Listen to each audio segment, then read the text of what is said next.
Hey, welcome back. This is Tom, and in this week's video, we're going to wrap up our drill guide manufacturing.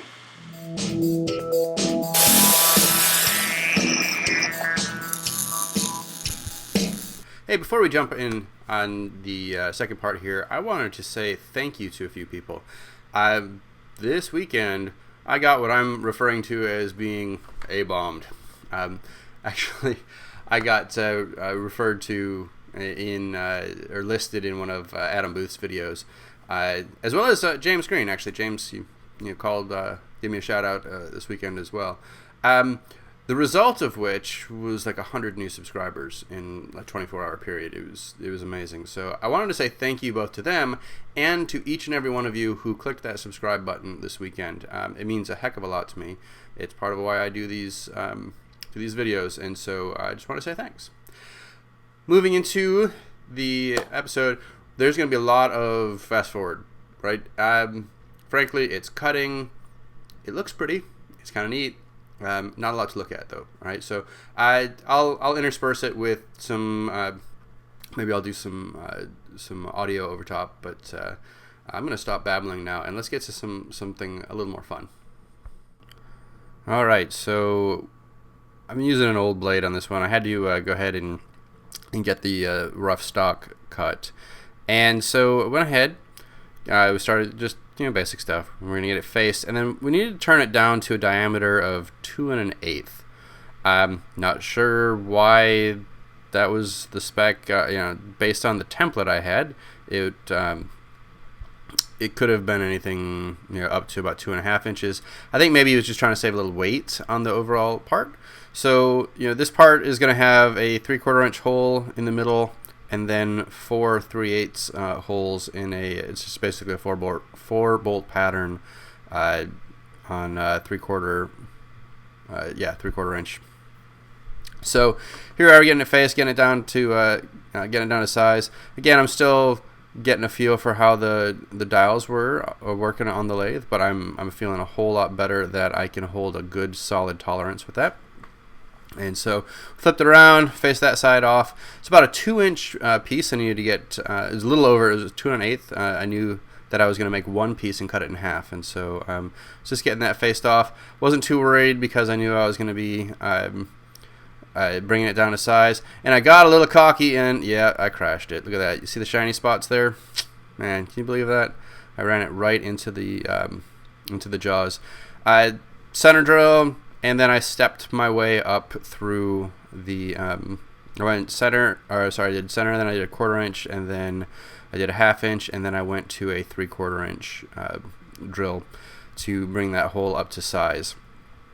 And so, nothing real fancy here, just some lathe work, real basic stuff, right? So that's why we're at 20 times the speed. I don't want to bore you guys to death with it. Once we get this drilled, though. We've got a couple of other parts that we do as well, and again, really simple stuff. So here we're at, looks like we're at our, is that our 1/2 inch? Yep, there's our 3/4 inch. And so I had to tighten it up a little bit. It was the first time I was using that one. It's a Silver and Deming, but cuts like a dream. Did a great job on it. So from here, it takes some time. It looks fast here, but I think I was only turning at 60 RPM. So at 20 times speed, it looks like it's going fast, but that took a good bit of time. But once we got it done, we're all set. Take it out. Start with the next parts. The next parts of the guide just needed to have a hole drilled in them. There are 2 parts from this piece, and it was cast steel. I don't think either of us realized it when he dropped it off, but yeah. Anyways, went ahead, faced it, cut the 2 parts to length. Again, nothing critical on tolerances here, and then just got these drilled out to size. So the only thing that I was concerned about really is that it's cast steel and this is getting welded, so I just had to talk to my buddy who's doing this stuff, and he loves welding cast steel. This didn't even faze him. I guess he's got some nickel rods that he does stick welding with that does a great job with the cast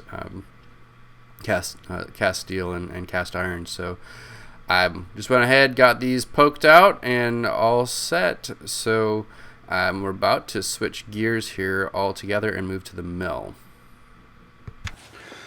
Okay, the last two things to do, we're actually going to make two parts from this. I want to put some bluing on. What we need to do, I don't know if you guys can see, it's kind of washed out. We need to put these 4 holes in. Okay, so we're back to high speed. The layout on this one really was for practice for me. I'm going to use the mill to actually do the bolt pattern. I don't have a DRO or anything like that, but this is a good sanity check. In fact, I even caught myself the very first time I laid it out wrong. So started out, it's 750 thousandths from center, right? So I did a spotting drill, and then I stepped my way up. I started with a little stubby drill because effectively I was creating my own drill guide, right? I don't want this drill to walk at all, and you gotta go through 2 inches of steel. So then I worked my way up. I got to the 1/4 inch drill and realized, hey, I'm gonna hit my my parallels. Worse still, I didn't even realize it. I was so excited that I drilled all the way through. Hey, guess what? I went to the next hole. So I ended up having to catch myself. So there you can see I'm just kind of going through and I'm double checking that everything's lining up right. I found I've got a lot of backlash on my Y axis on this mill. It works great, but a lot of backlash. Here you can see I figured out that I was going to hit the parallels, so I went ahead and got that taken care of, and now we are just getting that other hole to size. There were 4 of these to do. Nothing terribly exciting. It's more just getting it laid out, getting things ready to go. And from here, we check it, and we're going to take it over to the saw. I did get a new blade for the saw. Lovely blade, let me tell you. Get the right kind of blade, and things look really, really good. So went ahead, sliced it in half. Pretty shiny sparks, and we're all set. It's the evening. Pretty late. About to run out of battery. All we're doing at this point is just kind of breaking the edges from where we saw cut that part in 2. As you guys can see, I mean, that's the surface finish with that new blade on there, right? That's, I'll tell you what, that's all right. So again, just take any rough edges off. That's going to get welded down. Yeah, there we go. That's the other half. And I'm about to lose battery. I expect my buddy to show up any minute now. Actually, there he is. So I'm going to call it a wrap.